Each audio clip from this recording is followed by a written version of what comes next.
Se incorpora ya a nuestra mesa Juan Antonio Tirado. Juan Antonio, buenas noches. Hola, muy buenas noches. Compañero de esta casa Televisión Española, compañero desde hace muchos años de Informe Semanal. Ya verán que su voz les va a sonar y mucho. Y autor de este libro que viene hoy a presentar, 7 caras de la transición. Un libro editado por Editorial San Pablo. Enseguida analizamos esas 7 caras, porque has elegido esas 7 y no otras. Bueno, muchas cosas. Por cierto, enseguida cederé la palabra hoy a nuestros analistas porque todos saben más que yo de la transición, algunos mucho más que yo y algunos muchísimo más que yo. No des golpes de la transición. Eso lo dices por la edad. No, y porque algunos estáis muy leídos y claro, ilustrados, no, que la hemos hecho. algunos la habéis hecho, efectivamente. Pues mira, ya que algunos la habéis hecho, me llama mucho la atención una frase que dice Juan Antonio en este libro, en 7 caras de la transición. Dice: la memoria es frágil, pero las hemerotecas reveladoras. Y dice que lo que pretende es exponer los hechos, porque ni la transición fue un milagro, como algunos dicen, ni tampoco una chapuza, como se viene comentando últimamente. Pues justamente, eso pienso. Yo cuando me encargaron, porque fue un encargo el reportaje, no estamos en Informe Semanal, ¿verdad? El libro sobre la transición, pensé en un momento dado en qué es lo que no quería hacer. Y lo que no quería hacer es lo que se está haciendo últimamente. La transición se ha llevado al debate de la actualidad y se ha convertido en un pim pam pum, generalmente contra la transición, pero también puede haber libros que vayan a favor. Conozco pocos. Es decir, se va contra lo que se llama el régimen del 78. A mí eso no me interesaba, sino me interesaba conocer y contar la transición desde dentro, desde cómo ocurrió. Y para eso una cosa fundamental, efectivamente, son las hemerotecas, los periódicos, porque ya sabes que dicen no hay nada más viejo que el periódico de ayer, que es como el pan, que ya está duro. Bueno, el de ayer puede, pero el periódico de hace 40 años es apasionante y está mucho más rico y mucho más esponjoso que el periódico de hoy, seguramente. Y en los periódicos además, a diferencia de la historia, que es una cosa que bueno, el historiador crea categorías, analiza. El periódico no, el periódico te va dando la cosa balbuciente, lo que va pasando, lo que puede pasar, la duda, y hay 18 prismas y puntos de vista, y es muy interesante. Dice Juan Antonio Tirado en este libro que, me encanta esta frase, que te acostaste niño franquista y por la mañana te levantaste adolescente demócrata y rebelde, sin llegar a airado, pero rebelde. Claro, porque yo tenía 14 años cuando murió Franco y yo era franquista, naturalmente, porque yo no había oído hablar mal de Franco a nadie. Es más, cuando en el instituto, yo estaba en primero de instituto, yo veía que había gente de segundo, de tercero de BUD, de COU, que estaban, en fin, que se regodeaban y eran antifranquistas y tal. A mí me daba realmente, me decía, pero ¿cómo es posible, no? Pues yo Franco lo tenía como el hombre ejemplar, ¿no? Pero enseguida, no en un día, pero sí en un par de meses, yo estaba en el instituto, yo estaba en la onda y estaba donde había que estar, y entonces enseguida yo ya era antifranquista y rebelde, pero no airado, nunca he sido airado.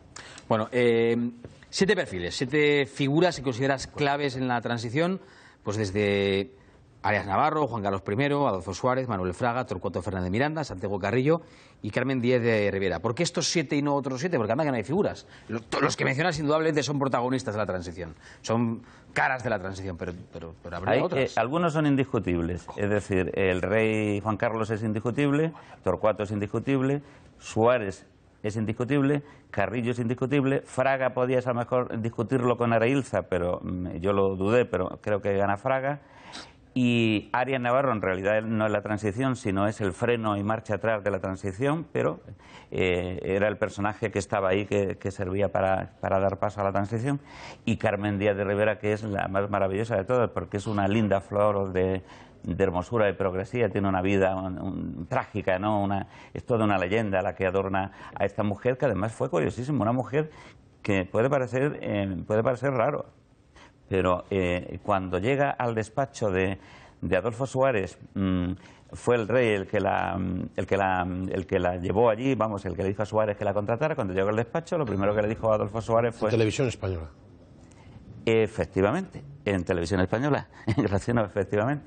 Lo primero que le dijo a Suárez, que era director general, le dijo: ¿y tú siendo tan joven, cómo puedes ser tan fascista? Y entonces Suárez dijo: no. Yo no soy fascista, sí. Yo veo aquí cosas que no me gustan. Un retrato de Franco. Naturalmente Suárez se quedó con ella porque, entre otras cosas, venía recomendada por el rey, ¿no? Pero es una persona de un liberal, libertaria y estuvo, por ejemplo, de estos sí que te tienes tú que acordar y todos vosotros de lo del Chinchón, ¿no? Con Carrillo. Con Carrillo, que se encontraron, pero cuando todavía el Partido Comunista no estaba legalizado. En fin, el Partido Comunista aquí nombrarlo era pues una cosa, un tabú. Y en una reunión del Grupo Mundo en Barcelona se encontraron, fue la primera vez, Carrillo y Carmen Díaz de Rivera. Y entonces fue, perdona solo un segundo, cuando dijo Carmen Díaz de Rivera, le dijo, hola Santiago, a ver cuándo quedamos y nos tomamos un chinchón. Y Carrillo dijo, cuando quieras. Aquello se hizo muy famoso en su momento. Y perdona, yo soy 8 años mayor que tú, creo, por la edad a que decías que te sorprendió la muerte de Franco. Yo estaba en la mili. O sea, tú estabas en 14 años, pues yo tendría entonces 21 o 22 años. Y yo no recuerdo un país franquista. Yo creo que la sociedad, quizás suena raro, la sociedad ya no estaba, pero con pequeños núcleos. Las instituciones probablemente, estaban las cortes a lo mejor, pero el país no estaba en el franquismo, pero en absoluto. No lo digo yo. No había ni las escuelas, ni los colegios, es que ni los campamentos de la OGE eran franquistas, las cosas como son. Vamos a ver, claro... El país en el año 75, cuando se muere Franco, socialmente no es un país. Este país había cambiado, lógicamente, a partir de los 60, con los tecnócratas, cuando llegan los tecnócratas del Opus al poder, y cosas que no sabe la gente, efectivamente, es que en los años 60 y 70 había muchísimas manifestaciones en la calle, y convocadas por comisiones obreras, que comisiones obreras en ese momento tenía totalmente agujereados los sindicatos verticales.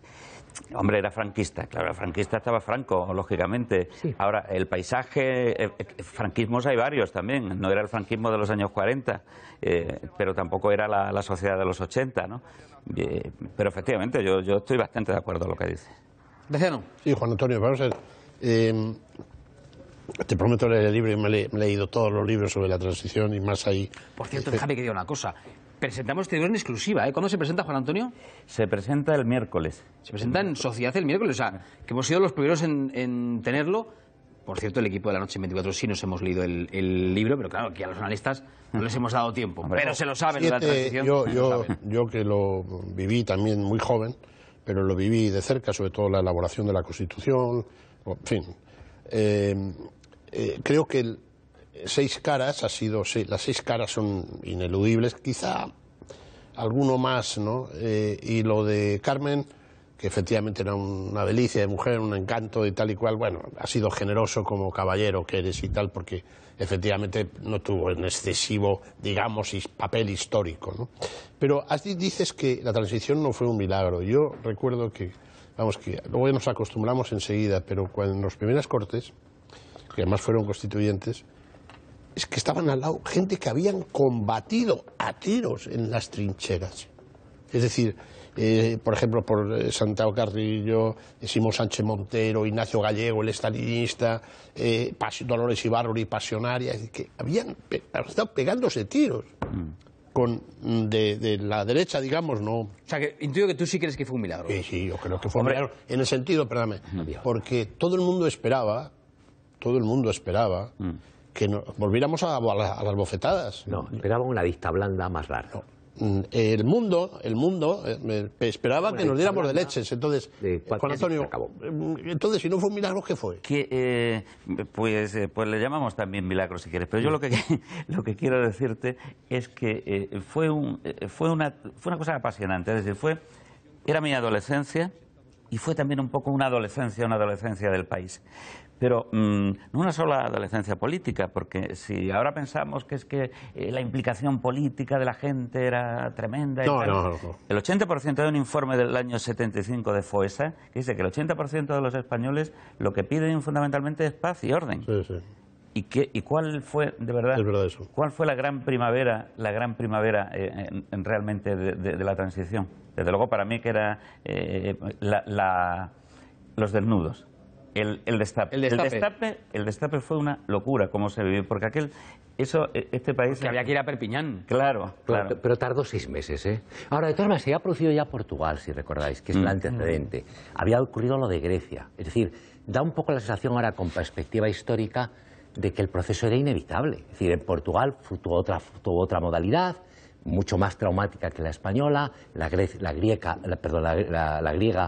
pues también, pero quizás lo que hubo aquí fue lo que es, desde mi punto de vista, lo que es elogiable de la transición es el fair play, la elegancia con que se hizo, pero que el proceso era más inevitable, se caía por su peso, ¿eh? Yo creo que no exactamente, perdón, Antonio, yo creo que no del todo, es decir, vista ahora sí, pero aquello pudo ser una monarquía continuista franquista, pudo ser una república rupturista, es decir, no, bueno, es que no se sabe, la historia no está escrita. El libro tiene una parte que se llama La transición no estaba escrita, y de hecho, aunque decía Torcuato Fernández Miranda que había sido el guionista, no hubo guión, porque la transición fue una cosa que se escribió sobre la marcha, porque los acontecimientos lo obligaron a hacer así. Era un poco como Casablanca, que se rodó sobre la marcha, siempre contra presión, siempre metido con 1000 elementos ahí que lo hacían difícil. Eso es verdad. Entonces, no, eso de que Torcuato no tenía un guión cerrado, ni el rey, ni nadie, no. Pasó lo que pasó. ¿Pudo pasar otra cosa? Pues no lo sé. Lo que pasó no estuvo mal.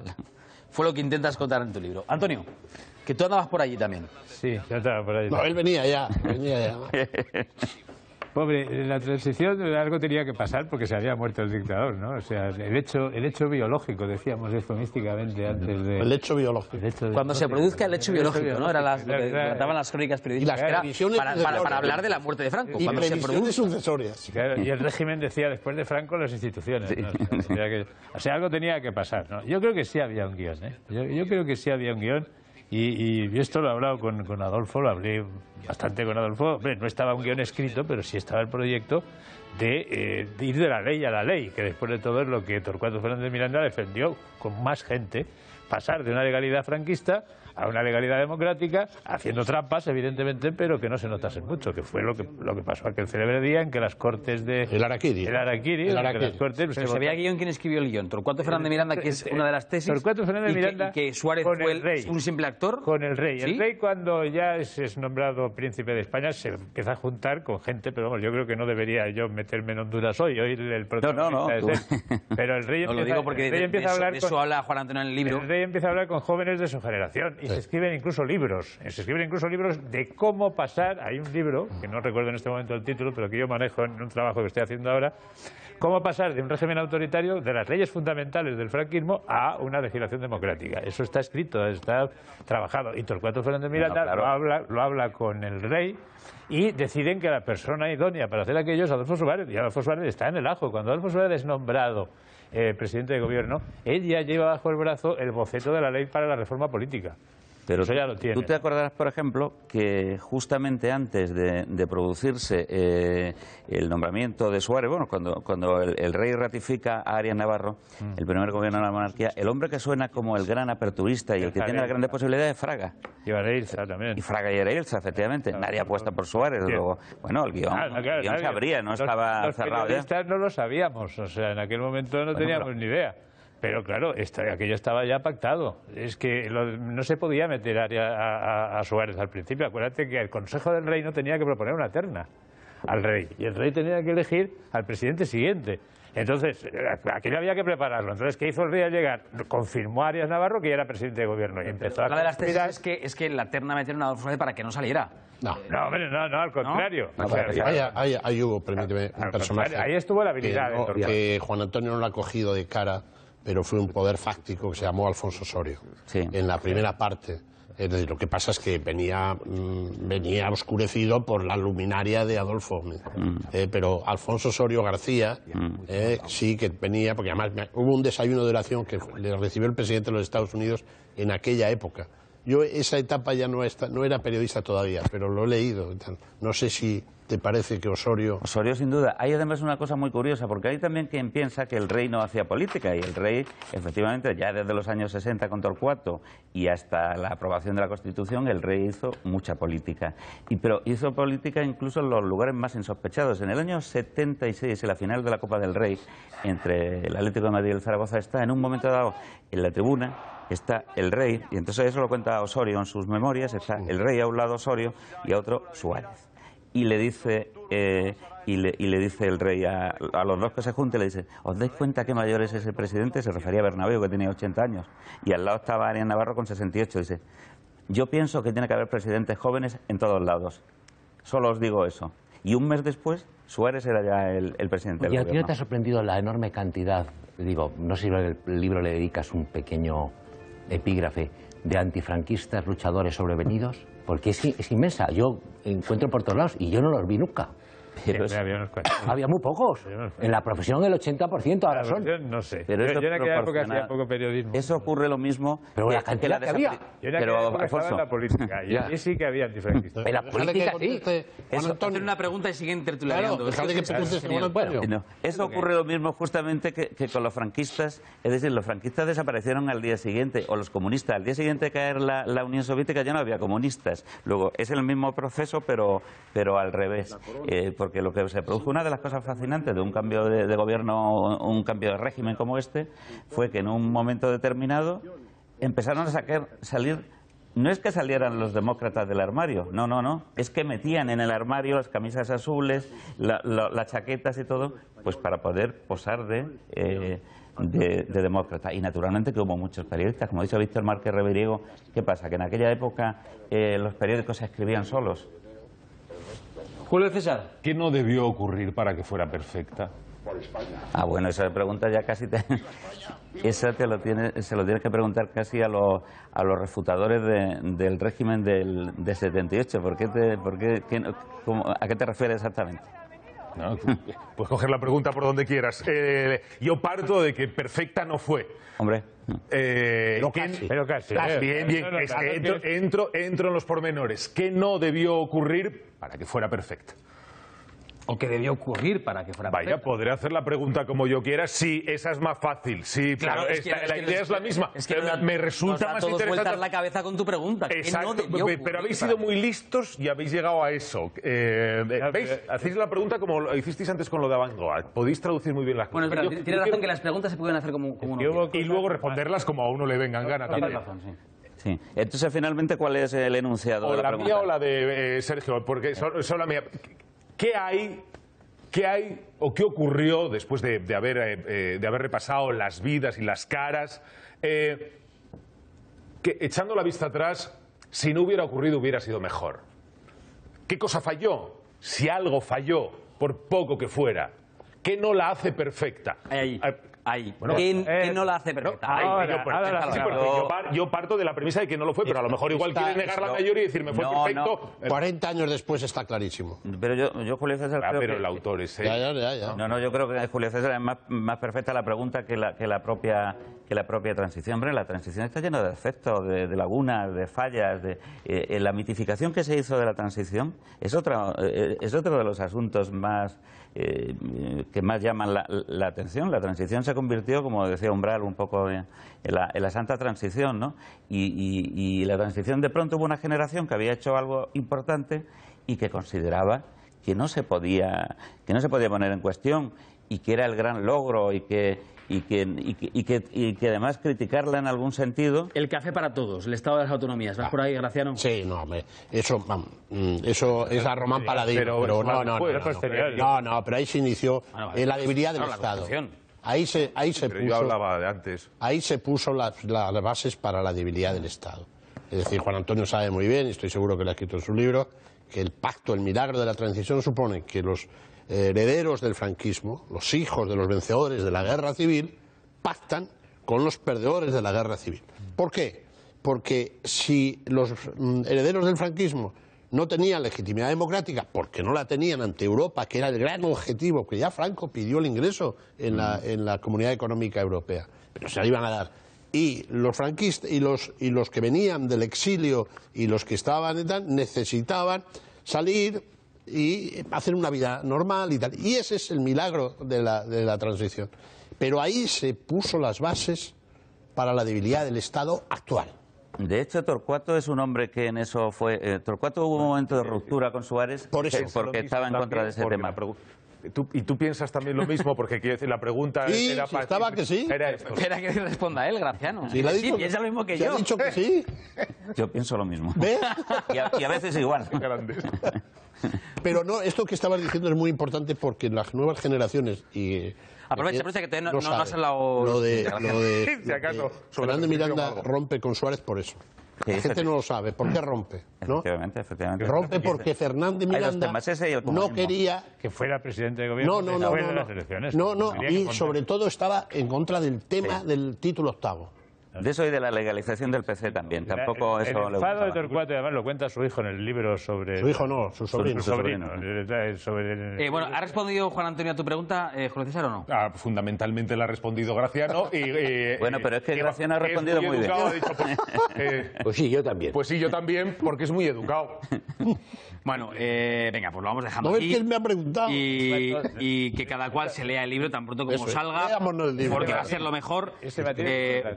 O sea, Torcuato había pactado con Adolfo. Sí, Un momento, Antonio, un ahora momento, que no te estamos escuchando. Es que Graciano sigue hablando. Sí. Antonio. No, estoy hablando con... Torcuato había pactado con Adolfo que después de la Constitución Adolfo no se presentaría a ser presidente de gobierno. Eso es muy importante, ese dato Muy es importante. fundamental. Esto lo tenía pactado y por eso rompieron la amistad y Fue una, no reunión la con recuperaron. fue una reunión con el rey, después de que Adolfo Suárez le enseñara las encuestas y le dijera, si me presento yo, gano. Claro, y si cuando... no se presenta, se gana el Partido Y Socialista. entonces se levantó de la mesa Torcuato Fernández Miranda muy enfadado y se...